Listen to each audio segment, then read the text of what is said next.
밖에 가장 긴장하고 있는 직군 한 네. 3개 정도 꼽으신다면. 시스템 자체가 파괴될 수밖에 없는 직군이 있어요. 네, 그게 뭘까요?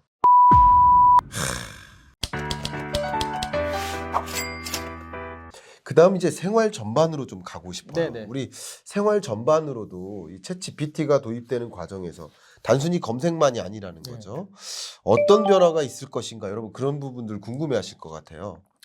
이게 네, 챗 GPT가 이제 이 개념을 아셔야 되는데 튜링 테스트라는 게 있거든요. 네, 튜링 테스트가 그러니까 내가 앞에 있는 사람과 그 무엇과 대화를 하는데 네, 이게 기계인지 아닌지를 알아낼 수 있는 테스트인 거예요. 그렇군요. 그 앨런 튜링이라는 그 지금의 컴퓨터의 원형이 되는 기계를 발명한 그 수학자가 있어요. 네, 그러니까 옛날에 독일의 암호를 해독하기 위해서 만든 건데 네, 이 사람이 튜링 테스트를 처음에 만든 거예요. 네, 그러면 독일 2차 세계대전은 지금 한 70년 전이니까 네, 70년 전에 만들어진 테스트인데요. 네. 지금까지 나온 어떤 기계도 이 튜링 테스트를 통과한 게 없어요. 아, 그 SF 영화 보면 많이 나오거든요. 네네. 얘기해가지고 너 기계지 하고 알아내는 거. 네. 그런데 챗 GPT가 튜링 테스트를 통과했다는 이야기가 있습니다.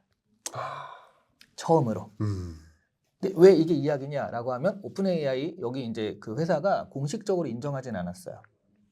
근데 이 샘 알트만 여기 CEO거든요. 네. CEO가 한번 트윗을 올렸는데 네. 튜링 테스트를 통과했다는 이 공학적 그 테러를 우리는 너무 그 자부하지 말자. 음. 포스의 힘에 비하면 아무것도 아니다라고 스타워즈 사진을 올렸습니다. 약간 좀 유머러스하게 올린 건데 네. 그래서 스타워즈 덕후라는 걸 알겠죠, 네, 이분이.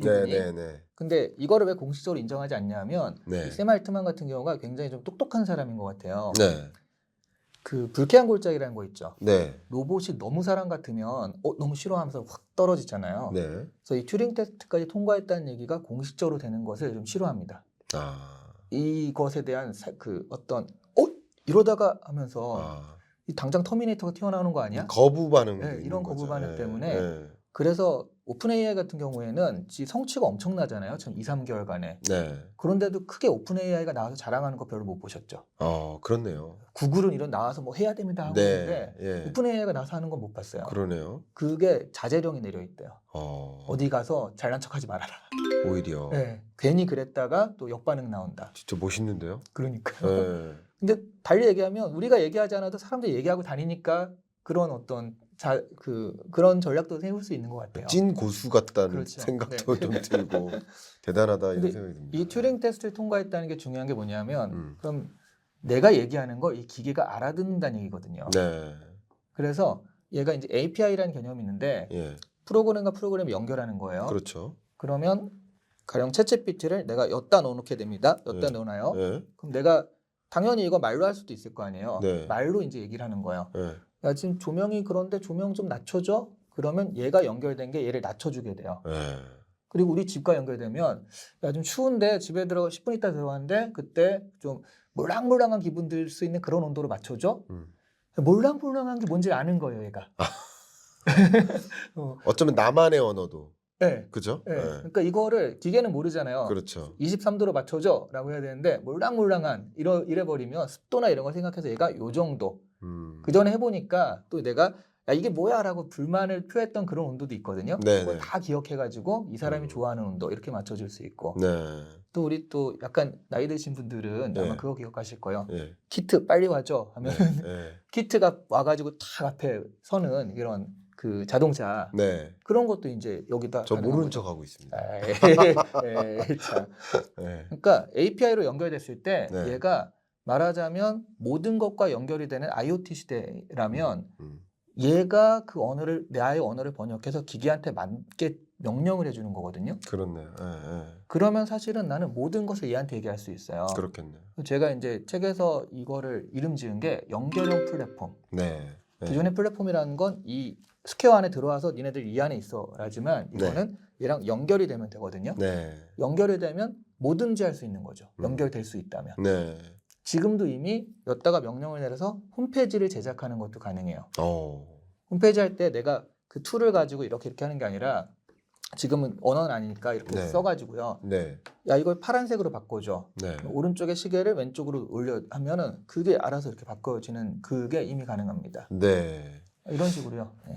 정말- 모든 생활이 바뀌죠. 예. 정말 사실 이게 챗 GPT가 어쨌든 AI의 하나잖아요. 네.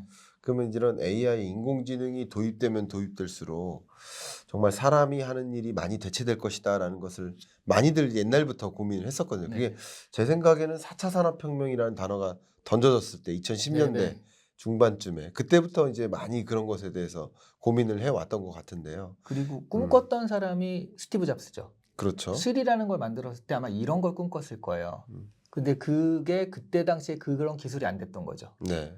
그래서 그 우리 스마트폰 비서, 그 네. 음성 비서들, 네. 뭐 아마존의 알렉사라든가 이런 것도 사실 그런 걸 꿈꿨지만 기술이 안 되는데 이제는 사람의 말을 알아듣는 기술이 생기니까 그렇죠. 가능해지는 시대가 되는 거죠. 그렇죠. 그러면서 정말 어떤 직업들이 대체될까 뭐 네. 이런 생각들을 많이 하실 거예요. 기본적으로 한번 생각해 보세요. 여러분이 챗봇이 도입되면서 전화 상담사가 많이 줄어요. 그죠? 네. 뭐 이거는 인공지능은 아니지만 가장 대표적으로 뭐 하이패스가 도입되면서 요금 수신원이 주는 거잖아요. 네네. 결국 그런 것들을 여러분 생각할 수 있을 텐데 결국 뭐 이렇게 챗 GPT가 뭐 소설도 쓰고 스토리도 쓰고 홈페이지도 제작하고 그러면 소설 쓰는 사람, 네. 홈페이지 제작하는 사람 그렇죠. 뭐 이런 사람들 입장에서는 많은 자기가 하는 일들이 이제 사라질 것이다. 네. 그런 결과물들이 이미 대체될 것이다. 이런 생각을 좀 많이 하실 것 같아요. 네. 어떻습니까? 그러니까 사실 AI가 AI라고 할 것도 없이 아까 얘기했던 하이패스 징수 같이 네. 자동화가 됐을 때 굉장히 많은 사람들이 내 일자리는 대체된다라고 생각을 했는데 네. 대부분 생각해 보면 루틴하고 좀 흔히 생각하는 약간 하위 계급 하위층의 일이라고 예. 해야 되나? 예. 그러니까 말하자면 알바라든가 예. 단순 반복적인 단순 일. 반복하는 그런 일, 뭐 그렇죠. 상하차라든가 그렇죠. 그 키오스크가 도입되면서 결국 요금 받고 뭐 결제하는 그 알바 자리가 네네네, 사라지는 네. 거죠. 뭐 그런 식으로 단순 반복적인 네. 일이 이런 디지털 기기에 대체되거나 이런 것이죠. 네, 4차 네. 산업혁명 그 알파고 얘기 나올 때도요. 네. 결국 반복되고 그런 것들이 대체될 것이다. 네. 맨날 엑셀 작업 똑같이 하면 대체될 것이다. 이렇게 했지만 RPA에 대체되고. 네. 네. 근데 결과적으로 지금 이 챗 GPT의 가장 큰 핵심이 뭐냐면 사실은 건들지 못하는 일의 영역이 있었거든요. 네. 그거를 건드려 버리는 거예요. 네. 그러니까 말하자면 그 흔히 얘기하는 좀 머리 쓰고 창의적이고 뭔가 사람만이 할 수 있는 일을 네. 얘들이 해버릴 수 있다라고 네. 했을 때 미국에서는 가장 지금 실업에 얘 때문에 실업의 공포에 떨고 있는 직군 1위가 변호사입니다. 네. 왜냐하면 얘가 하는 게 네. 여러 가지 자료를 찾아가지고 하나의 그 문서를 만들어주는 거잖아요. 네. 변호사가 하는 일이잖아요. 그러네요. 네. 예. 우리가 드라마를 보면 변호사가 앞에 나가서 이러니까 이것만 예. 하는 줄 아는데 예. 8, 90%가 사실은 문서 작업이잖아요. 문서 작업이죠. 네. 예. 게다가 미국은 변호사 연봉도 세고 네. 그리고 그 일 자체가 우리나라와 좀 달리 불문법 체계다 보니까 사례를 찾는 게 핵심 일인 거잖아요. 맞아요. 그 미국 변호사들 지금 모이기만 하면 야 우리 대체되는 거 아니야? 우리 이번 연도야? 뭐 이런 네. 식의 얘기를 한다고 그래요. 그렇죠. 변호사 또 많아지면서 네. 우리나라 뭐 웬만한 뭐 중소기업에도 네. 이렇게 변호사를 한 명씩 채용하고 있잖아요. 네, 네. 그럼 챗 GPT가 도입되면 당연히 변호사에 대한 니즈가 줄어들 수 있겠다 생각이 드네요. 네. 그리고 뭐 기자 같은 경우도 있죠. 네. 기자 같은 경우도 그러니까 그런 뭐 생각이 들어가고 르포, 탐사 이런 거는 좀 건드리지 못하겠지만 네. 그냥 결과치만 중요한 그런 기사들이 있어요. 증시, 네. 오늘의 증시 알려드리겠습니다 이런 거. 네. 그다음에 스포츠라든가 예. 스포츠도 스코어만 바꾸면 사실은 되게 비슷비슷한 얘기들인 거잖아요. 네. 그 날씨라든가 이런 것들. 네. 그 얘네들은 그냥 챗GPT가 훨씬 더 빨리 잘 써요. 야, 이거는 되게 심각하네요. 왜냐하면 기사 같은 거 하나 뭐 터지면 거의 복사 붙여넣기 그렇죠, 그렇죠. 식의 기사가 네. 진짜 막 몇백 개 쏟아지잖아요. 네. 예를 들어서 어제도 한국은행 금리 동결했다. 그럼 동결과 관련된 뭐 연합뉴스 기사가 하나 딱 올라가 버리면 네. 결국 그 기사 토시 하나 바꾸지 않고 비슷하게 네. 그럼 결국 그 언론사마다 기자들이 기사를 거의 비슷하게 복사해서 쓰고 있는데 네. 그럼 그런 일들이 필요 없어지는 거네요. 그렇죠. 기본적으로. 그 사실 언론사 기자분들이 너무 일이 많다 보니까 네. 하루에 2-3개씩 기사를 쓰는 게 말이 안 되거든요. 근데 인력 감축 때문에 네. 어떻게 하냐면 보도자료라고 보내준 거를 네. 조금 바꿔가지고 쓰는 경우도 굉장히 많습니다. 네네. 그래서 뭐 그냥 자기가 오리지널 기사면 1점, 네. 보도자료 가공하는 건 0점 몇 점에서 고과에도 반영이 되는 식으로. 네네. 그 보도자료 이렇게 좀 재서술해줘 해가지고 하는 거는 챗GPT가 훨씬 빠르게 잘하거든요. 훨씬 빠르겠네요. 예. 그 주말에 일시켰다고 출출되지도 않고 네. 그러다 보니까 사실은 그리고 기자들이 보통 작업하는 그 기사 있잖아요. 그거를 또 한국에서 몇몇 신문사들이 해본 거예요. 네. 그래서 이거를 과연 내도 될까 정도를 해봤더니 네. 신입보단 잘 쓴대요. 2, 3년 차 정도 되는 정도는 된다는 거죠. 아. 10년 차 되기 잘 안 되지만. 음. 그래서 이거는 미국에서는 이미 챗GPT가 쓴 기사를 실제 잡지에 난 적도 있고요. 네. 버즈피드라는 뉴미디어 회사가 있거든요. 버즈피드 같은 경우에는 요 분야는 앞으로 챗GPT한테 맡기겠습니다라고 공식적으로 발표를 했어요. 그래서 더 웃긴 건 뭐냐면 버즈피드의 그 발표를 듣고 주가가 올랐습니다. 대중들이 훨씬 기대를 하고 있다는 거죠. 그렇군요. 그거보다. 그렇군요. 네. 예. 그런 식으로 뭐 신문 기자나 당장에 옛날에는 이 직군은 대체될 수 없는 직군이야 생각했던 것들이 네. 충분히 대체되고 오히려 더 빨리 대체되겠구나. 네. 연봉이 많으니까. 네. 이렇게 생각을 하는 직군들이 이제 계속 생겨나고 있는 거죠. 그럼 정말 여러분들이 또 진로 설계나 네. 미래 뭐 역량 개발이나 뭐 이런 것을 고민하시는 분들도 굉장히 많고 또 어르신 분들이시라면 나의 자녀는 이런 직군으로 키우면 안 되겠다라는 생각도 하실 수도 있을 네. 겁니다. 그런 관점에서 일단 가장 긴장하고 있는 직업군은 변호사라고 말씀 주셨고, 네. 그렇죠? 또 그밖에 또 작가도 뭐 일을 많이 잃을 것 같고요, 네. 그죠? 그밖에 가장 긴장하고 있는 직군 한 네. 3개 정도 꼽으신다면, 근데 정말 긴장하는 정도가 아니라 네. 이거는 그 시스템 자체가 파괴될 수밖에 없는 직군이 있어요. 네, 그게 뭘까요? 교육이요. 그건 맞아요. 맞아요. 네. 왜냐하면 한 반에 30명이 있다라고 네. 했을 때 그 미분에 대해 설명을 해야 되면 네. 이 선생님이 설명하는 미분의 이 수준에 지금 딱 맞는 사람이 몇 명이나 되겠습니까? 아, 선생님은 이 전체 중간고사나 점수를 보고 평균에 맞춰서 가르치잖아요. 그렇죠. 이 평균에 해당한 사람은 4-5명인 거예요. 그렇네요. 어떤 친구는 너무 쉽고 어떤 친구는 너무 어렵고. 그렇겠네요.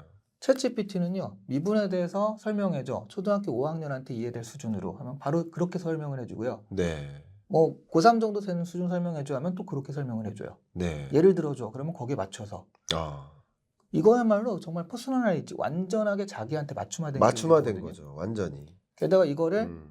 이미 그게 가능한데 AI 휴먼한테 이거를 입혀가지고요. 이 얘기를 그 AI 휴먼이 직접 영상을 통해서 해줘라고 하면 그 동영상 교육이 그냥 거기서 이루어지는 거예요. 나한테 그렇겠네. 맞는 수준으로. 네. 그렇게 됐을 때 지금의 교육계라는 거는 이대로 가면 안 되거든요. 이대로 가면 안 되죠. 네. 그러니까 거의 맞춤화된 나의 튜터가 네. 옆에 등장한다. 네. 과외 선생님이 사라진다. 네. 이렇게 해보시면 거의 맞지 않을까요? 네. 예. 그래서 사실 교육에서 중요한 여러 가지 핵심 요소들이 네. 사실은 그냥 사람이랑 만나는 것만 남는 거 아니야? 네. 그냥 그것만 남는 거 아니야? 라는 네. 식의 그런 그 완전 혁신적 파괴가 일어날 수밖에 없고요. 네. 그리고 또 정말 현장에서 야 우리 망했다라고 하는 그런 데들이 개발자입니다. 개발자. 네. 개발자가 또 망한. 네. 아, 개발자의 일마저도 대체해 주기 때문에라고 네. 볼 수 있겠네요. 네, 코딩이 가능해요. 그렇죠. 코딩이 가능한데 가능하니까. 많은 분들이 챗GPT는 언어 모델이라고 해놓고 네. 아니 코딩이 가능하면 뭐지라고 하는데 네. 코딩이 언어잖아요. 그러니까 사람이 생각하는 걸 기계한테 알아듣게 설명하는 기계어거든요. 네. 그러니까 얘기하면 못 들으니까 그 기계한테 알아들을 수 있게 만들어준 거죠. 기계어인 거예요. 그렇죠. 그러니까 이것도 역시 언어기 때문에 그 음. 언어를 만들어줄 수가 있거든요. 그렇겠네요.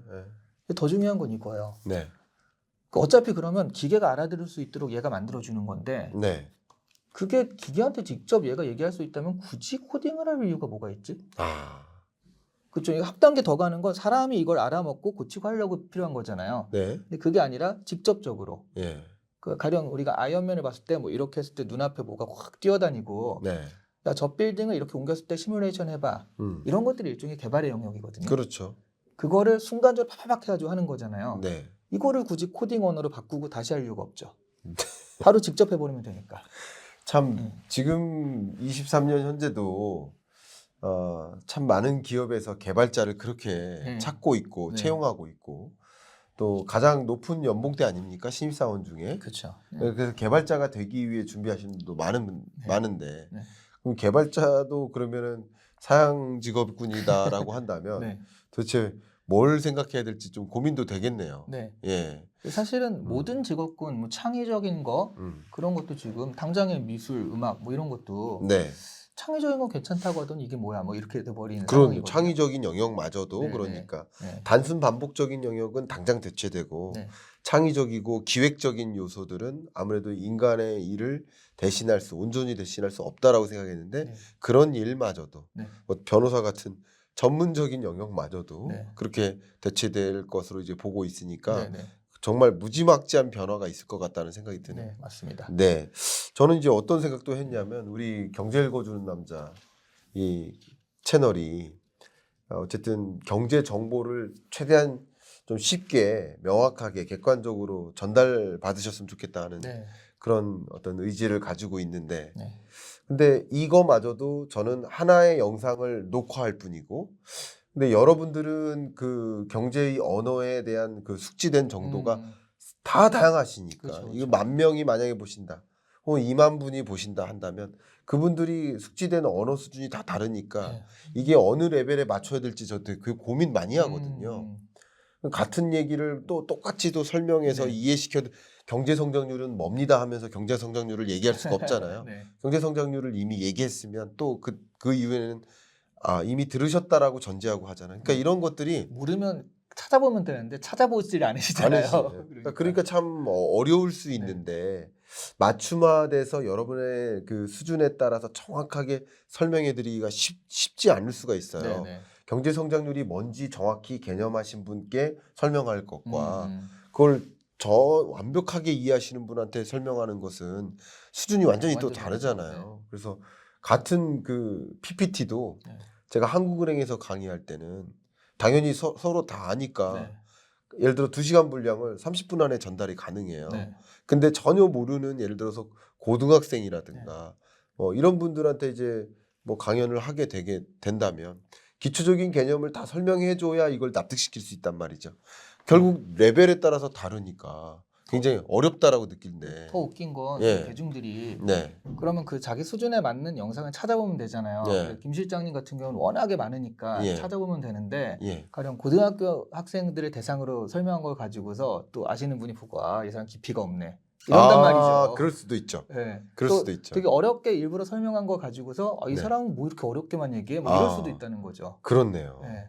여러 가지. 맞춤형이라는 게 그런 게 중요한 거죠. 그렇네요. 근데 이 챗 GPT는 그걸 완전히 커스터마이즈해서 네. 이 사람이 뭐를 모르고 뭐를 잘 알고 있는지까지 파악해 가면서 설명해 주니까 그거보다 나은 정말 과외 선생님이 없겠다. 네, 내가 지금 설명을 하거든요. 그러면 야 좀 어려우니까 쉽게 해줘 하면 바로 이렇게 또 해주거든요. 네. 그래서 자기가 스스로 맞춤형으로 찾아가니까 그런 생각이 저도 많이 들었습니다. 네.